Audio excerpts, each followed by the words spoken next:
Download the AllStar app. Make your picks for UFC fights, challenge your friends, level up and win prizes. Link in description. Get it now.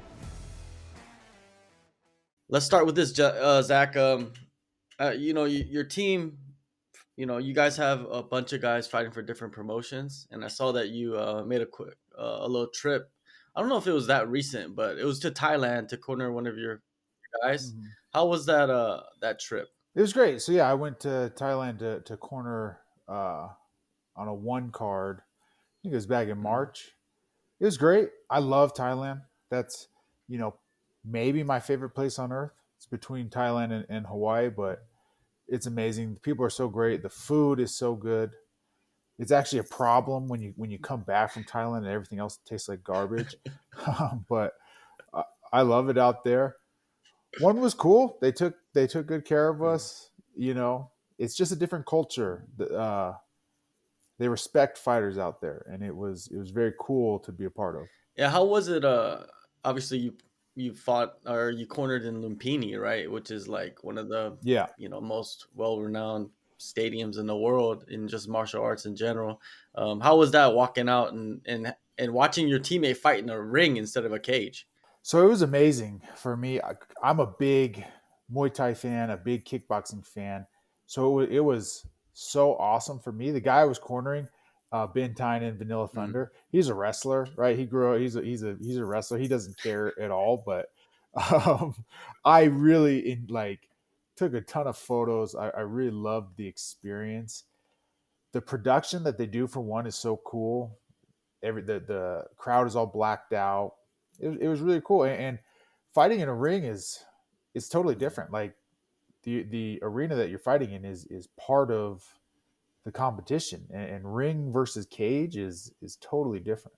Yeah, man. Do you feel like it might be like harder to fight in a ring? I do think it's harder to fight in the ring. There's actual corners, like from the striking side of it, you can get trapped in that corner and just get wailed on, and then it's harder because you can't push people up to the cage to take them down.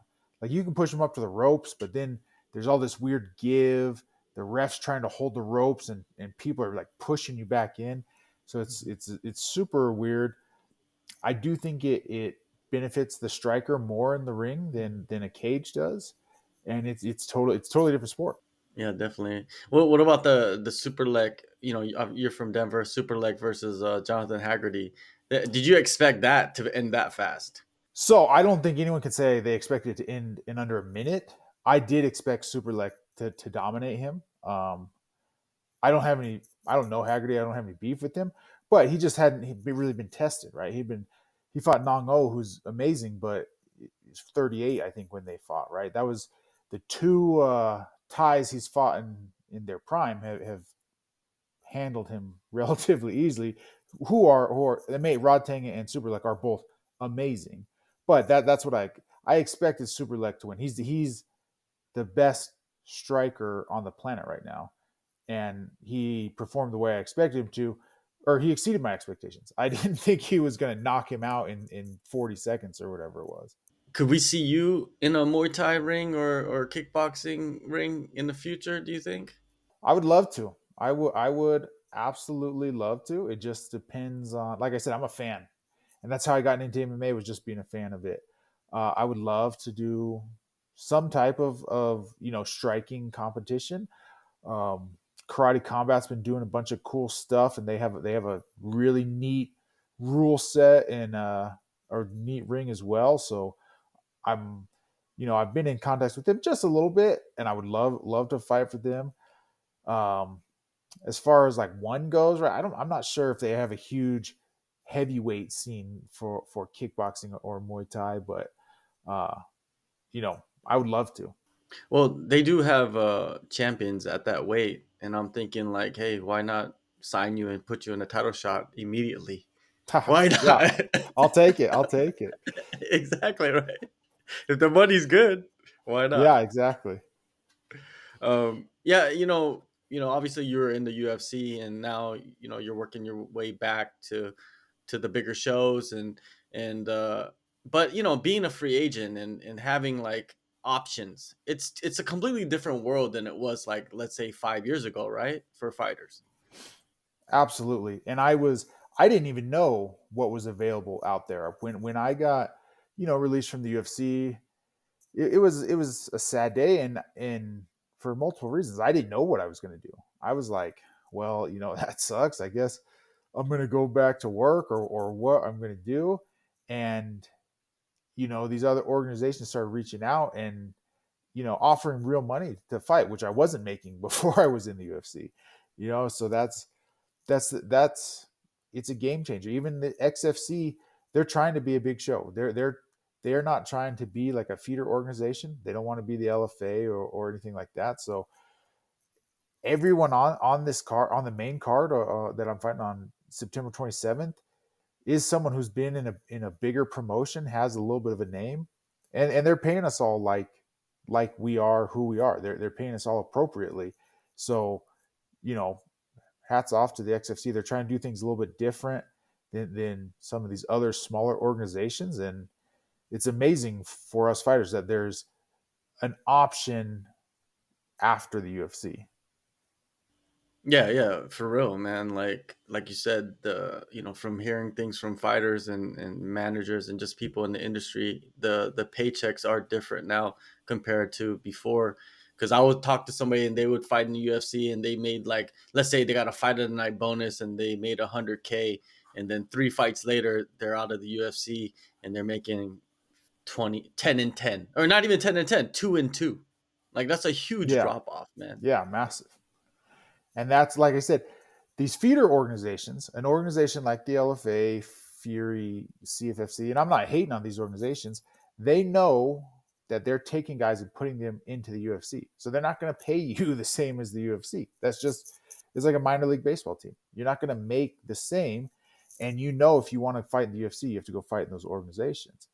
Now there's enough other competitions. UFC's still on top. They're probably going to be on top for a long time. But there's another other organizations trying to compete, trying to do their own thing, not trying to be feeder organizations. That there's options. There's options for guys that want to make money and try and get back in the UFC, or just do other things.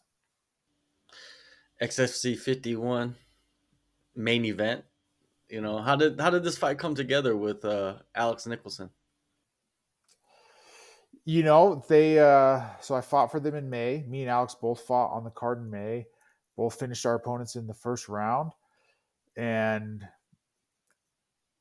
I knew we were going to fight. They didn't say anything to me that night, but I knew it just made sense, right? It made sense to line us up, and like I said, they're trying to put on big, exciting shows with names that are recognizable to fight fans. So it just makes too much sense. It makes too much sense to have us fight each other, put on a show, and you know lend some credibility to this organization that people might not have heard of before. What do you think of his fighting style? And he's had a tremendous amount of fights as well, which is good for you because you beat this guy. You beat a guy that brings in all this experience and his record. Yeah, and I helped my teammate Josh Copeland train to fight him like 5 years ago in the PFL. He's a savage, and he only fights one way, and that's for the finish. Either him to get finished or to finish his opponent, and that plays into exactly what I like to do. I like to grind guys out, make them wear my weight, carry them around a little bit, and the harder you're trying to fight, the more that plays into my game plan. And fighting at heavyweight as well. You made a post about going back to heavyweight and like focusing on your weight when you were at light heavyweight, and looking at the scale, and carrying around. Did you carry around the scale with you all the time because of the weight? Yeah, I did, and you live and you learn, and everybody's different, right? Some guys are very skill. Making weight is a skill. Some guys are able to make weight and compete and keep their power, right? I never missed weight, but I was. It was hard for me. I walk around right now. I'm walking around 255, right? And I was cutting to 205. So that's a big cut, and it was hard for me. And I never. performed well after making weight. And then so I had 5 fights on the regional scene, making weight, never missed weight, but average performances, I would say. Won them all, but average performances. Went on the Ultimate Fighter at heavyweight just because that was the opportunity. It wasn't a light heavyweight show; it was a heavyweight show, and felt great and did well. And then it just, this idea that if you can make the weight, you should make the weight. When I got in the UFC, I'm like, all right, cutting back down, and it was even harder than before. And I think, like I said, you live and you learn. But that's what really hampered my UFC career more than anything, was make cutting weight and trying to perform after a 50-pound weight cut. Man, that's insane, dude. What's the percentage of your body that's 50 pounds? Well, luckily when you're a heavyweight, I think Yeah. for that's like 25%, which is that's like a flyweight cutting 20 pounds, That's insane amounts of weight. You know what I mean? Like I have sympathy for you, man, for not being able to perform the best you can. Because like, damn, I was talking to another fighter that she's supposed to be a featherweight for the Mm-hmm. UFC, but they keep pushing her to bantamweight, and she Uh-huh. fights them on it. But then she only gets offered bantamweight fights. Was that kind of like your situation a little bit? You think? No, I wish I could say it was, but it wasn't. The UFC was actually super cool with me in my weight and all my fights. They gave me, when I signed with them after the Ultimate Fighter, they gave me two opponents. They gave me a heavyweight opponent and a light heavyweight, and let me pick. And I chose the light heavyweight. Like I said, I wish I could blame it on somebody else, but it was my choice to do it. And then once I made the choice, I told them I would still take heavyweight fights, and they said no. They said you've made your choice. You're light heavyweight. We're only gonna offer you light heavyweight fights.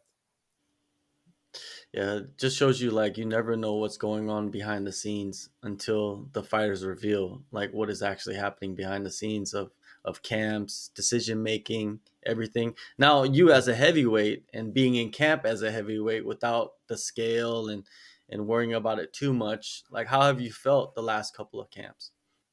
I felt amazing. Like I said, I know now. Like it's crazy.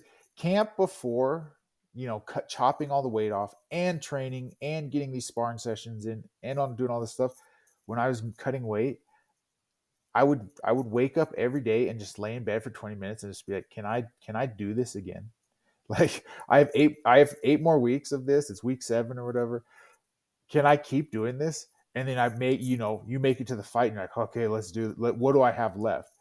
Now, I wake up every day feeling good, feeling excited, feeling ready to go to practice, have my practice, go focus on the recovery. And it's amazing. It's great. And the big thing is too, I never felt overpowered at heavyweight. I got flash KO'd one time by Muhammad Usman, but I wrestled guys, I grabbed guys, I trained with heavyweights. I've never felt overpowered. So it was just, I don't know why, other than the mindset of if you can make a weight, you should make it. I don't know why I ever cut down. And from the last fight, that you had, like you seemed a lot faster. Did you feel a lot faster? Yeah, and that's the funny part too. I'm faster and my cardio is better being heavier. Like I was worried about fighting at this weight. Oh, is it going to suck? Is my cardio going to suck? All Mm. stuff. I'm, and this is closer to what my football weight was. I'm, I'm faster. I'm better. My cardio's better. I do everything better being at my natural weight. And like I said, it's a skill, right? Drew Dober's on my team. He cuts a ton of weight. He cut percentage wise. He cuts more than I cut, but Yeah. he maintains his power in the cage, and that's a skill of his, to Mhm. cut weight and maintain the power. I don't. That's not a skill that I possess. I didn't start cutting weight until I was 32 years old. Yeah, that's a huge difference from somebody Yeah, that started cutting weight when they were 16, yeah. or 14. But it might help you though, what I mean, especially at the weight that you fight at, I mean, longevity wise, you could probably fight a lot longer than a lot of these guys that are in the lower weight that have been cutting weight for many years. Yeah, for camp though, like it's the same team, the Gorilla, the Gorilla Gang. That's the team. That's has there been any new faces coming in through with you guys? We've got a few new young guys. It's the same team. It's me, Curtis Blades, Ben Tynan. Those are the names on the team. We have a few young guys, right? Some amateurs looking to make their run. Ben Fry, he was a wrestler at Duke. Now he's trying to do MMA. But otherwise, it's just really a small group. We've done the big room thing a few times, especially when AllStar was here. Everyone wanted to come train with AllStar, but we just like to keep it tight right now. Keep it tight, keep it small, and just you know try and be as good as we can in our little group. Man, it must be intimidating for a guy that's like an amateur, let's say like an amateur light heavyweight or heavyweight, to come into the room and you guys are there waiting for him. It's like a bad scene in a movie, like a terrible gang initiation or something.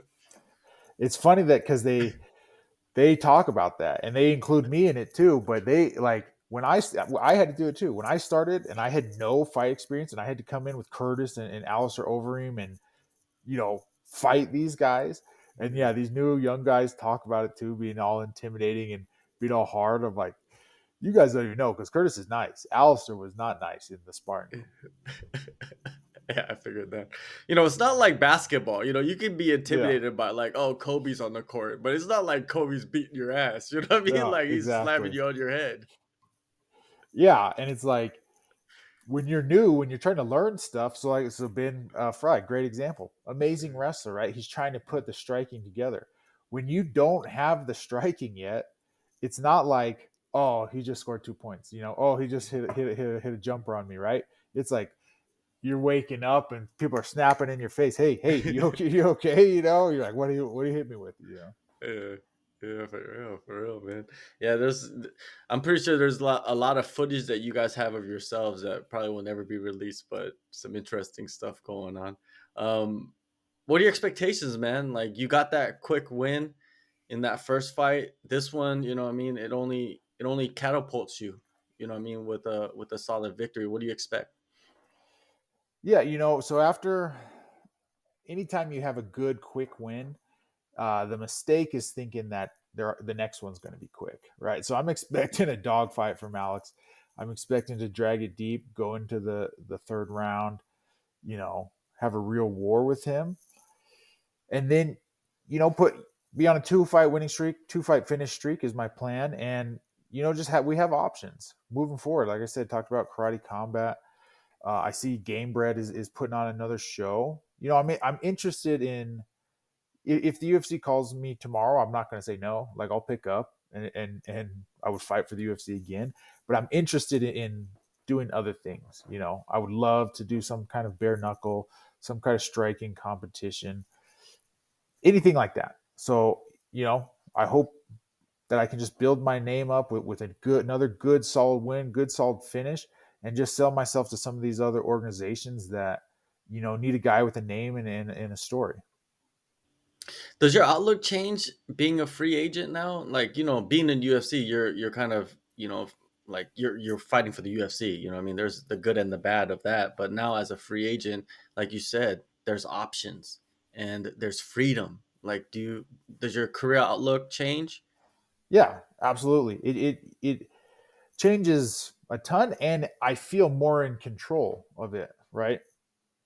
Obviously, you have to win your fights in the UFC, but there's so many other things at play. Right. Marketability.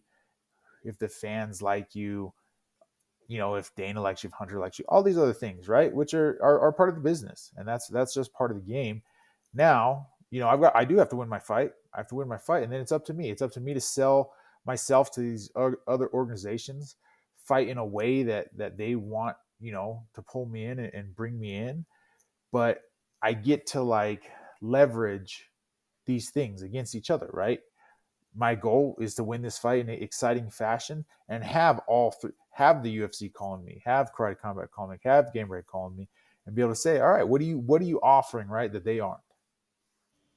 Yeah, for sure, man. I think it's a great thing. I think it's phenomenal that like the fight game, MMA fight game has evolved into this in such a short period of time where you do have these options. And one last thing, when you went to Thailand and you ate there, and you mentioned you went back to the States and everything didn't have much flavor. But what about the portion sizes? I know the portion sizes are completely different as well. So the portion sizes are tiny, especially for a heavyweight, but everything is so cheap there. Yeah, I just order three entrees. When I walk in, yeah, I order three entrees. It's like, you know, 800 yeah, baht, which is like $20 for three entrees or whatever. And yeah. then that's what I do. But the portions are tiny. Yeah, for sure, man. Hey, September 27th, XFC 51 main event. Zach, thank you, man, so much for taking the time. And yeah, all the best in this fight. And yeah, see what happens next, man. There's so many, like you said, I'm excited for the options that you have. Karate combat would be pretty insane. They have the best uniform in sport in combat sports. I'll say that they have the best uniform in combat sports.